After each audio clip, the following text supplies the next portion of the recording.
नमस्कार मित्रांनो, मी योगेश परब आपल्या सगळ्यांचं स्वागत करतो आपल्या लाडक्या चॅनलवर.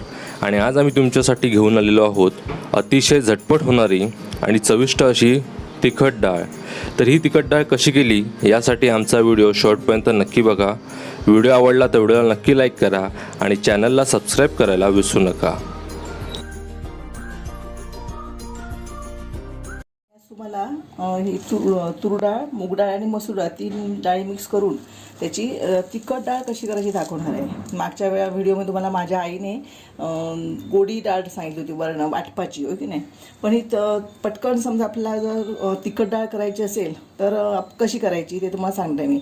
तर हे मी माप ठेवलं आहे बघा, हे तूर डाळीचं. मी काय ते ही भांडी घेते, नंतर मूग डाळ 2 घेते आणि एक भांडं असं मी मसूर डाळ घेते. पण आता ही आम्हाला 4 माणसांसाठीच करायची आहे, म्हणून मी हे एक भांडं ही तूर डाळ घेतली. नंतर ही मूग डाळ आणि तिखट डाळ करते. वरण असेल तर मी जरा तूर डाळ जास्त घालते, पण तिखट डाळ करण्यावरून मी ही मूग डाळ एक भांडं घातलं आहे. आणि मसूर डाळ जी आहे ती मसूर डाळसुद्धा मी कमी, म्हणजे अर्धा असं मी घेतलं बघा. एक डाळ तूर डाळ, एक भांडं तूर डाळ, एक भांडं मूग डाळ आणि हे अर्ध मी मसूर डाळ घेतली. आता या तिन्ही डाळी मी एकत्र करून ह्या चांगल्या स्वच्छ धुवून घेणार. तर हे बघा अंदाजाने घ्यायचं आपल्याला. आता ह्याची डाळ केली तर आपल्याला 5 माणसाला व्यवस्थित डाळ ही होऊ शकते एका वेळेला. तर मी अशी हे मी माप ठेवलं आहे, म्हणजे अंदाजाने मी. तर आता मी ही डाळ तिने मिक्स करून मी धुवून घेते. चांगलं 2दा हे धुवून घ्यायचं, कारण बाहेरनं आपण आणतो पॅक जरी असली सुद्धा चांगली धुवून घ्यायची. आणि डाळ शिजवते ना जास्त शिजवायची नाही, म्हणजे एकदम काही लोकांना एकदम खूप शिजलेली डाळ आवडते. पण जर असं अर्धी कच्ची डाळ असेल ना तर तिचं जर आपण ही तिखट आमटी केली तर ती तिखट आमटी चांगली लागते. तर आता मी ह्याच्यामध्ये पाणी घालते उकडत ठेवण्यासाठी. हे बघा, 1 ग्लास मी पाणी घातलं आहे. आता मी ही कैरी आणलेली छोटीशी बघा, म्हणजे डाळ करते मी टोमॅटो टाकते आणि वरती मी कोकम पण घालते. पण आता हे कैरी घातल्यामुळे त्याला वेगळी चव येते, म्हणून मी हे बघा एक छोटी वाटीभर ही कैरीचे तुकडे करून घेतले, ते घालणार आहे.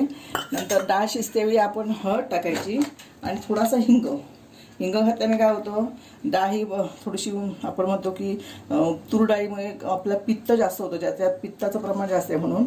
आणि शिजतेवेळी त्याच्यामध्ये आपण थोडासा हिंग घालायचा की त्याचा उग्रपणा कमी होतो डाळीचा.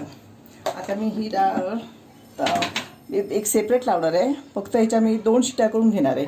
मी ती चांगली, म्हणजे एकदम पिठी होणार नाही, पण थोडीशी चांगली शिजेल. आणि मग तिची फोडणी वगैरे कशी करायची ते तुम्हाला नंतर दाखवते. आता मी 2 शिट्या करून घेते कुकरमध्ये ठेवून.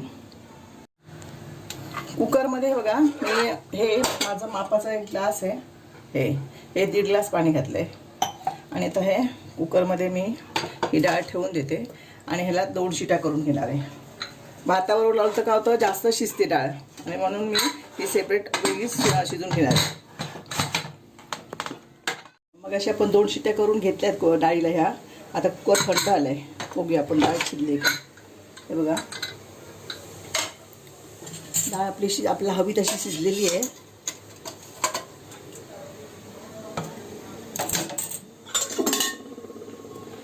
तुम्हाला सांगितलं अशी थोडीशी राहिली किंवा ती नंतर शिजणार आहे डाळ, आपण जेव्हा फोडणीला घालणार तेव्हा.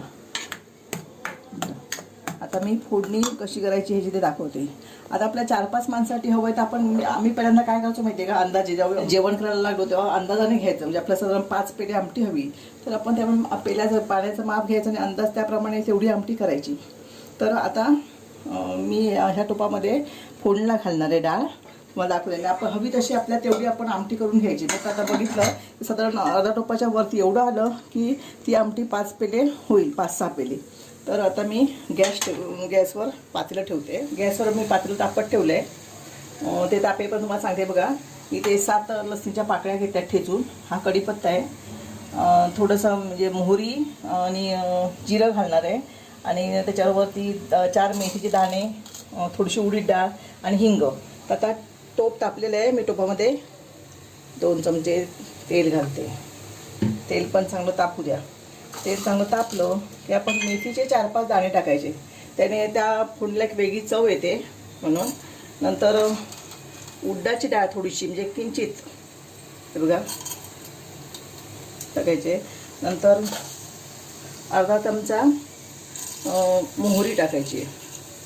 नंतर थोडंसं किंचित जिरं, काय काय लोकांना जिरं आवडत नाही, जिरं आणि हिंग थोडा जास्त आहे बघा, हिंग. आता हे तडतडला गॅस थोडंसं मी कमी करणार आहे आणि ही कढीपत्ता आणि लसूण मी घालते. चांगलं लसूण आपण याच्यामध्ये भाजून घ्यायचे.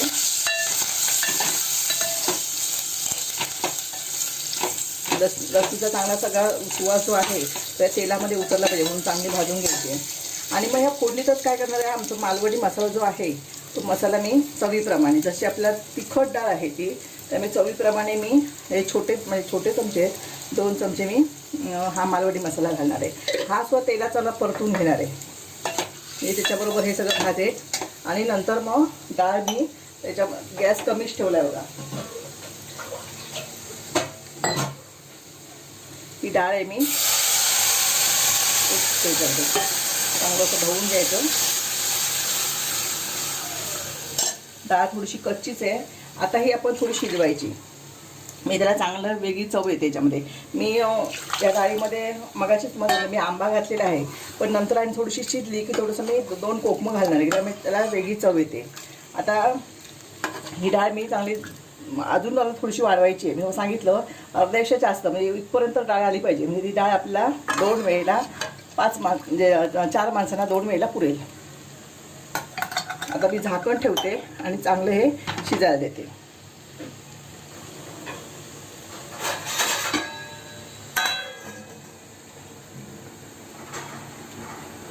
पाच मिनिटं डाळ चांगली शिजू दे.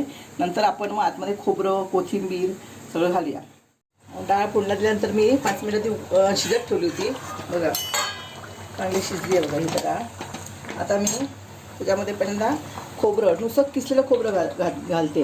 काय काय लोक म्हणजे आपला दुसरी तुम्हाला तो प्रकार नंतर दाखवेन की आपण असं मालवणीचं वाटप करतो कांदा खोबरं भाजून, त्याप्रमाणे ते वाटप भाकरी चालतं. पण आता ही थोडीशी करायची आहे म्हणून मी हे खोबरं घालते त्याला. नंतर ही 3च कोकमं घेते, किंवा आधी आपण त्याच्यामध्ये आंबा टाकलेला आहे म्हणून चवीसाठी. आणि मीठ घालते. मीठ मी घातलं नाही आहे, पण चव बघून आणखीन मीठ घालायचं आहे. नंतर चांगलं ढवळून घ्यायची. आपल्याला मी तुम्हाला सांगितलं अजून आपलं प्रमाण आहे वाढवायची राहते आपल्याला, तर मी त्याच्यामध्ये पाणी घालते. आता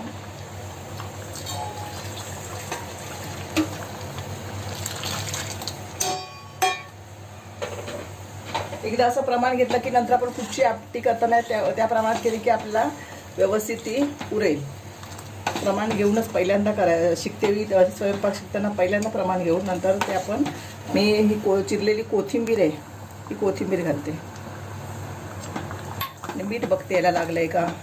आता मीठ घालते बघा. तुम्हाला हवी ह्याच्यापेक्षा पातळ हवी असेल तर पातळ खायची बघा. भाताबरोबर नुसती खायची आहे म्हणून मी अशी डाळ केली. वाटप घातल्यानंतर आणखीन जास्त आली असती. म्हणून भरपूर माणसांसाठी जेव्हा करायची असेल 7-8 माणसांसाठी तेव्हा वाटप चालतं. आणि अशा पद्धतीने आपण करतो पटकन सुद्धा ही डाळ होते आणि वाटपाशिवाय चांगली वाटते ती. आता थोडंसं मी त्यातला डाळीचा उग्रपणा आणण्यासाठी हे बघा अगदी छोटंसं चिंचोकावढं गूळ टाकते. आता डाळ आपली तयार झाली आहे. मी गॅस बंद करते. अशा प्रकारची डाळ तुम्ही करून बघा. तुम्हाला वाटपाची पण तुम्हाला मी दाखवणार आहे. म्हणजे जे वाटप जो करतो ते वाटप घालून सुद्धा तुम्हाला डाळ नंतर मी एक प्रकार दाखवेन तुम्हाला नंतर. मी तुम्हाला डाळीमध्ये आता कैरी घालून सांगितलं. तसंच आपण जर शेवग्याच्या शेंगा त्या घातल्या तरी स्वतः डाळ आणि चांगली चविष्ट लागते. मी शेवग्याच्या शेंगा खायच्या त्या ज्याला पटकन हे होतात म्हणून कुकरमध्ये ठेवते ना, वरती नुसत्या शेवग्याच्या शेंगा सालं काढून वर ठेवायच्या आणि नंतर फोडणी झाल्यानंतर त्यातमध्ये घालायचं. त्याला वेगळ्या डाळीला वेगळी छान चव येते त्याला. तर आपण शेवगा घालून सुद्धा आपण तिखट डाळ आपण नंतर एकदा ती करूया.